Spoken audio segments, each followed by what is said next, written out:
On Air, le récap.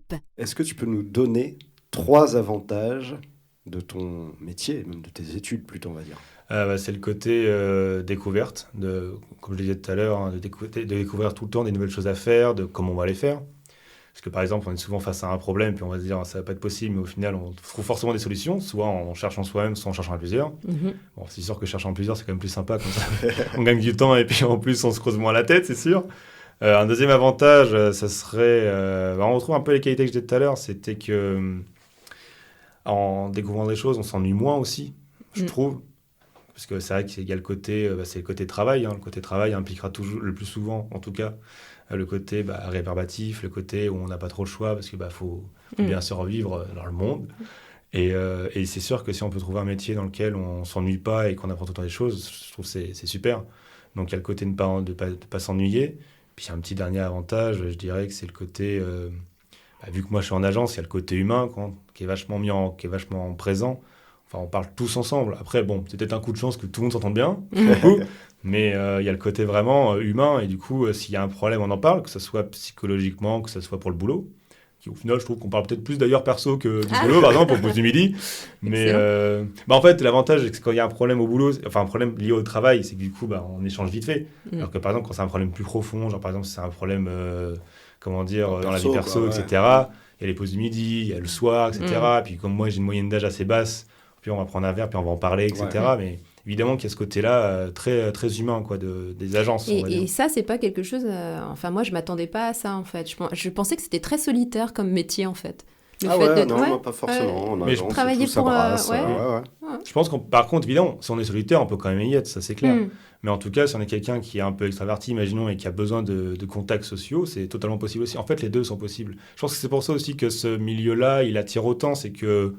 C'est un peu bête de dire ça, un peu démago, mais qui que l'on soit, en fait, on peut aller là-dedans et puis certainement réussir et trouver sa place et avoir intérêt de se lever tous les jours pour faire un travail qui va nous plaire. Car en fait, on peut très bien commencer en janvier SEO et puis finir à la fin de l'année en étant chef de projet ou quoi que ce soit. Enfin, ça évolue sans cesse, quoi. Donc, évolution possible dans ton métier. Exactement, c'est ça. Bon, tu as déjà répondu à 2 questions, super. À 2 questions. Vas-y. Alors, par rapport au salaire, quand on est en alternance, comment ça se passe Alors, en vrai, c'est très simple, le salaire en alternance. C'est qu'il dépend de ton niveau d'études et de ton âge. Ok. Donc, par exemple... Il y a un barème. Il y a un barème. Il y a un barème qui sera forcément respecté, entre guillemets, qui est imposé par le gouvernement, où du coup, on ne peut pas gagner moins que ce que l'État indique. Après, évidemment, avec ton entreprise, tu peux toujours négocier, ça c'est évident, tu peux toujours gagner un peu plus s'il le faut. Ah, après, tu peux négocier en plus du barème. Ah ouais. Ça peut arriver de négocier, tu peux aussi avoir des avantages, tout ce qui peut être ticket resto, les grosses entreprises, ils peuvent avoir les CE, etc. Moi, je sais que par exemple, je suis dans une agence, du coup, le CE, il n'y a pas vraiment de CE, c'est sûr. On va pas avoir un CE pour 15 personnes, ça serait bizarre. Mais par exemple, pour les amis qui sont à la SNCF, etc., ils peuvent avoir des primes de fin d'année, primes de vacances, ces trucs-là. Enfin, en fait... Quand on est en alternance, on reste un salarié. Donc, évidemment, techniquement, tu participes aussi aux avantages des autres salariés de l'entreprise. Ok. Alors, des fois, ça peut se débloquer au bout d'un certain temps. On m'a déjà expliqué. Genre, par exemple, au bout d'un an, c'est là que tu te débloques les avantages, on va dire, de tout le monde quand tu es alternant.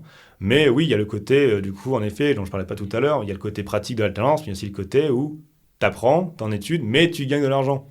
Alors évidemment, si tu vas faire de l'alternance dans le but de te faire dans l'argent, tu vas vite fait déchanter parce que c'est pas non plus payé, t'es payé un pourcentage du SMIC. Mais ouais, et tu gagnes par exemple un salaire de 3 semaines en fait, comme tu es que 3 semaines ou non, ça n'a rien à voir? En fait, c'est pour ça que t'es payé un pourcentage du SMIC aussi, j'imagine, parce qu'ils estiment que vu que t'es pas là entièrement, tu vas pas... bien sûr. Par contre, une fois que tu as 26 ans ou que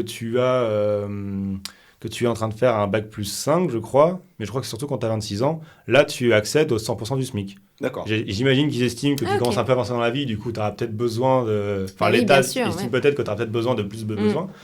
Mais après, il y a aussi le fait qu'il faut penser à ça, si les jeunes nous écoutent, c'est que tu as le salaire à l'alternance, mais après, tu as aussi beaucoup d'aides de l'État qui peuvent arriver. Bon, il y a le côté CAF, par exemple, pour le côté appartement, mais tu as le côté prime d'activité, par exemple. Vu que tu as un pourcentage du SMIC, évidemment, il faut gagner un minimum, mais le plus souvent, tu vas accéder à la prime d'activité, du coup, ça en rajoute encore un peu plus.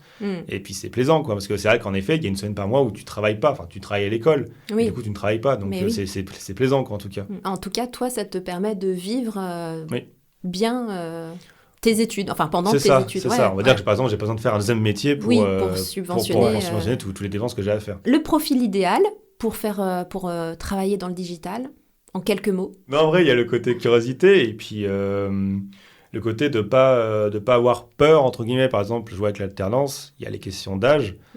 Et moi, j'estime que maintenant, en fait, on s'en fiche de l'âge, tout dépend de l'envie. Enfin, je veux dire, là, là, je me suis fait un ami, là, il va avoir 34 ans.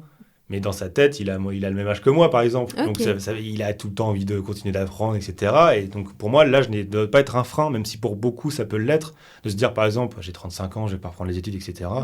Alors qu'en vrai, on s'en fiche.